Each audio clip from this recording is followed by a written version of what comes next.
अस्सलामुअलैकुम। कैसे हैं आप सब? उम्मीद है अल्लाह के फ़ज़ल करम से सब खैर खैरियत से होंगे। सुबह की शुरुआत हो चुकी है, बच्चे स्कूल जा चुके थे तो अब बस मैं और फ़खर नाश्ता करेंगे। आटा ख़त्म हो चुका था कल, तो मैंने सुबह पहले आटा गूँध लिया और अब बस नाश्ता बन रहा है। उसके बाद वही रूटीन के काम शुरू हो जाएंगे।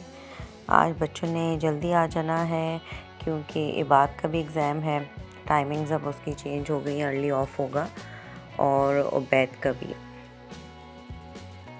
तो बस नाश्ता करके मैंने जल्दी से अपने किचन के जो काम है और घर के काम है उनको वाइंड अप करना है, ताकि जब बच्चे आएँ तो मैं बिल्कुल फ्री हो जाऊं। क्योंकि उसके बाद उबैद का तो नेक्स्ट डे ऑफ़ है, लेकिन इबाद का ऑफ़ नहीं है। उसके अब कंटिन्यूसली पेपर्स हैं नेक्स्ट वीक तक, तो अब मुझे उसके साथ ज़रा टाइम स्पेंड करना है कि हम लोग अच्छे से उसका कोर्स कवर कर लें। तो बस सारे काम काज छोड़कर मुझे और इबाद को बैठ जाना एक साथ, और मैं उबैद को भी कहीं और बिज़ी कर दूँगी ताकि वो हमें बिल्कुल भी डिस्टर्ब ना करे। और बस फिर हमने नाश्ता किया, मैंने बर्तन वगैरह धोए और फिर मैंने खाना बना लिया। खाना भी मेरा नेक्स्ट वीक तक यही इरादा है कि मैं वही कुकिंग करूँगी जो जल्दी से हो जाए, ताकि मैं जल्दी खाना बनाने से फ़ारिग हो जाऊँ।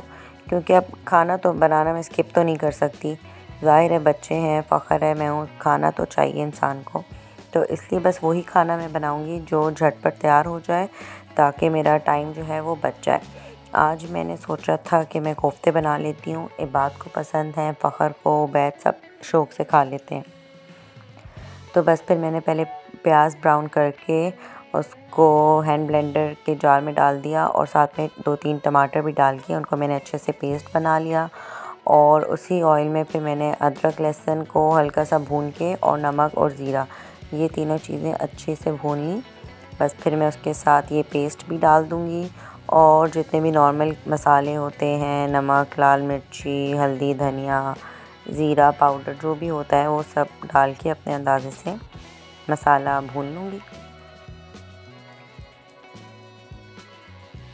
और फिर जब मसाला भून जाएगा अच्छे से, तो उसमें कोफ्ते डाल के वो थोड़े से मसाले के साथ भूनने हैं, और फिर पानी डाल के तो उसको जब एक अच्छा सा बॉयल आएगा तो फिर हल्की आंच पे दम पे रख देना है, तो मज़ेदार से कोफ्ते रेडी हो जाएंगे। साथ में भी बच्चों ने आकर जो खाना था, उबैद साहब ने तो फ्राइज़ ही खाने होते हैं, तो वो मैंने उसके लिए काट लेने हैं, और इबाद के लिए भी कुछ ना कुछ मैं बना लूँगी जो जल्दी से तैयार हो जाए। बस तो फिर जब मैं किचन के कामों से फ़ारिग हुई तो तब तक बच्चे भी आ चुके थे स्कूल से, और इबाद साहब मुझे बता रहे थे कि आज उन्होंने क्या उससे मिस्टेक हो गई इस्लामियात के पेपर में, तो हम वो डिस्कस कर रहे थे।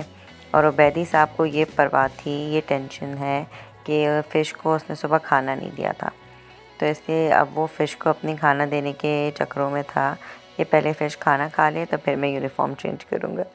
बस फिर मैंने इनको साफ़ वगैरह किया, इबाद ने नमाज़ पढ़ ली, मैंने भी, बच्चों ने खाना वाना खाया और फिर हम बैठ गए पढ़ने के लिए। इबाद का है कल इंग्लिश लैंग्वेज का पेपर, तो हम उसकी तैयारी कर रहे थे। बस इसमें यही है कि कॉन्सेप्ट्स क्लियर होने चाहिए बच्चों के ग्रामर के, तो वो अल्हम्दुलिल्लाह इसके क्लियर थे। तो बस मैंने फिर इसको सिर्फ हम लोगों ने कॉन्सेप्ट्स जो थे वो डिस्कस किए, और कुछ इसको मैंने अपनी तरफ से एक्सरसाइजेस करवाई, तो वो इसने अल्हम्दुलिल्लाह अच्छे से कर ली थी। जैसे कि एडवर्ब्स की टाइप्स वगैरह होती हैं, और कॉम्प्रीहेंशन, कॉम्पोजिशन, इन सब के मैंने इसको रूल्स समझा दिए थे, तो फिर इसने ख़ुद कर लिए थे।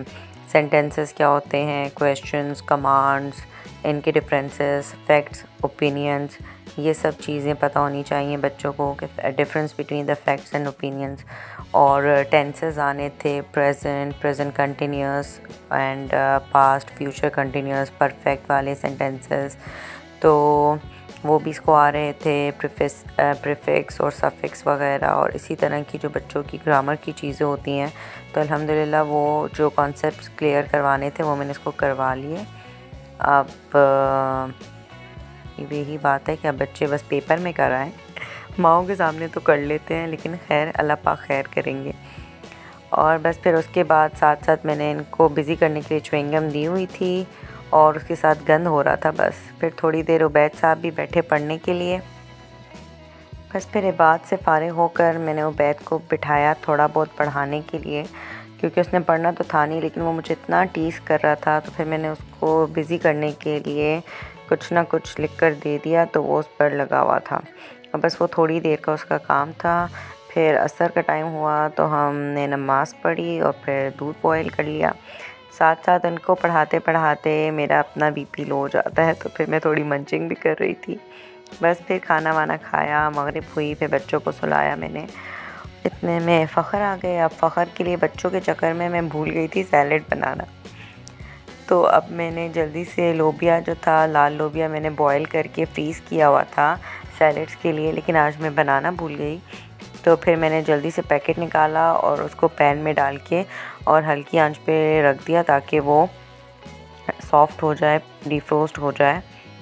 और उसके बाद फिर मैंने जल्दी जल्दी सैलेड काटी और साथ साथ मैंने यही इरादा किया कि सुबह मैंने सबसे पहले नाश्ते के बाद सैलेड बना के रखनी है ताकि मुझे एंड टाइम पे कोई मसला ना हो। बस लेकिन खैर फ़खर बेचारे तो अल्हम्दुलिल्लाह हर चीज़ खा लेते हैं। फिर मैंने जल्दी जल्दी उनके लिए सैलेड रेडी की, साथ में कोफ्ते थे वो सैलेड के साथ रख दिए और लाल लोबिया जो डिफ्रोस्ट होने रखा था उसको भी मिक्स करके चाट मसाला और सिरका वगैरह डाल के तो उनका अच्छा से एक मील रेडी हो गया था, वो उनको दे दिया। साथ में फिर मैंने चाय बना ली और हमने फिर आराम से चाय पी और इस तरह हमारा जो दिन था वो ख़त्म हुआ। बस बच्चों के जब पेपर्स होते हैं तो फिर इसी तरह की मेरी बिज़ी सी रूटीन होती है, ताकि यही कोई एक हफ़्ता 10 दिन होते हैं जब बच्चों को हम अच्छे से दे दें तो उनको भी समझ आती है कि रिस्पॉन्सिबिलिटी है हमारी और हमें पढ़ना है, और उसकी तरफ भी खेल कूद तो होता ही रहता है। तो इस तरह उनको भी समझ आनी चाहिए कि लाइफ में हर चीज़ का अपना एक टाइम होता है और हमें हर चीज़ को सीरियसली लेना चाहिए। बस यही थी हमारी आज की वीडियो। पसंद आई हो तो लाइक, शेयर एंड सब्सक्राइब ज़रूर कीजिएगा। अपनी दुआओं में याद रखिएगा मुझे भी, मेरी फैमिली और मेरे बच्चों को। अल्लाह हाफ़िज़।